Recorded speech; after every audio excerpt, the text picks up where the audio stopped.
Our military is the greatest in the world. You saw that with Venezuela.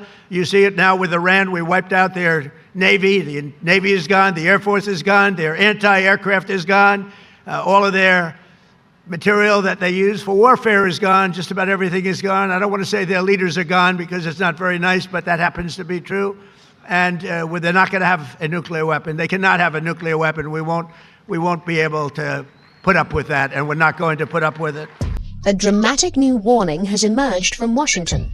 U.S. President Donald Trump has issued a chilling message to Iran, declaring that fresh American strikes could come within days. And if high-stakes negotiations collapse, Tehran may face what Trump ominously described as another big hit.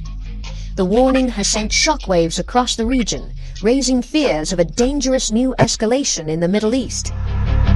Trump declared that the United States is fully prepared to relaunch military action against Iran as early as next week if talks fail to deliver results.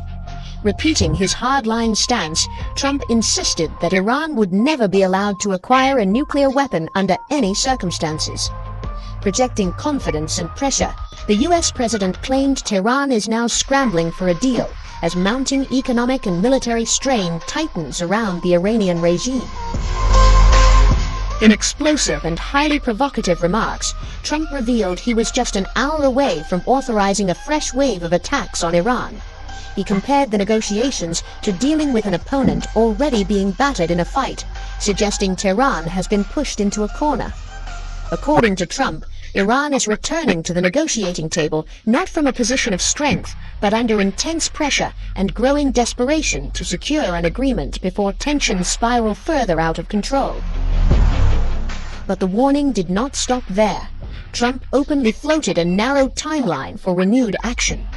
2 or 3 days, maybe Friday, Saturday, Sunday, maybe early next week, he said, outlining a possible countdown to fresh strikes. The message was unmistakable. Strike options remain active if diplomacy stalls. And everything away, and we're going to end that war very quickly. They want to make a deal so badly. They're tired of this. This should have happened for 47 years. Somebody should have done something about it, and it's going to happen, and it's going to happen fast, and you're going to see oil prices plummet. They're going to come down. There's so much oil out there. They're going to come plummeting down. But even with that, the stock market's at an all-time high. Jobless claims recently hit the lowest level since 1969, the best numbers since 1969, and more Americans are working today than at any time in the history of our country. Think of that. And we have a war. We have something happening that we just hit. It's very interesting. 2.5 months ago, we hit the best numbers that we've ever hit as a country. Jobs, the best. Everything was the best. Stock market, the highest. And I called my people in. I called them in. I said, congratulations, everybody, but we're going to have to make a little journey down to a place called Iran. We have to stop them. They have nuclear on their mind, and we're not going to let them have a nuclear weapon. And we've done a hell of a job, and I think we're going to be finished with that very quickly, and they won't have a nuclear weapon, and hopefully we're going to get it done in a very nice manner. How much notice did the Gulf nations have? How much notice did the Gulf nations have that you were going to do these strikes before they asked you to pause? They called me over the last 2 days to say they made a lot of progress, because we have them negotiating with us, and primarily Saudi Arabia, Qatar, UAE, Kuwait, a little bit, and Bahrain, and some of the others. And we have them negotiating with them. We're all working together. It's like a team. And Israel, of course, and Israel's been a great partner. And so we are negotiating together. I got a call from numerous of these people. They know the people in Iran. I got a call yesterday, sir, could you wait? We think we're close to a deal. And that's okay. Now, I've heard it before with these people, and they changed their mind. I made deals with them, no nuclear. We immediately get the nuclear dust. And they said, you're the only one can get it, because the bombers did such an unbelievable job that the mountain literally collapsed on top of it. They said us, and they thought China would be the only 2 countries that could even get it. But I think it's important to get it, maybe psychologically more than anything else. How long did they know that you were planning the Gulf nations? They knew I was getting ready to attack. I didn't tell them. I never tell anybody when. You're in constant contact? I never tell anybody when, but they knew that we were very close. I would say I was an hour away from making the decision to go today. And we would probably not be talking about a beautiful ballroom today. We'd be talking about that. And I had made the decision.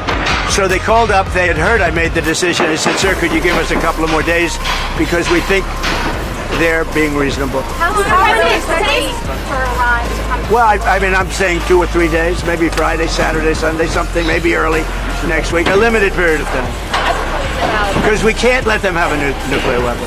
You know, when they're explaining, I'll tell you what, when we explain it to people, I don't really have enough time to explain to people. I'm too busy getting it done. When they understand, I think it's frankly very popular, but whether it's popular or not popular, I have to do it. Because I'm not going to let the world be blown up on my watch. It's not going to happen. Vice President J.D. Vance defended the administration's approach to Iran, saying the active fighting lasted roughly as long as President Trump's initial 4 to 6 week estimate, and that both countries are now in a ceasefire.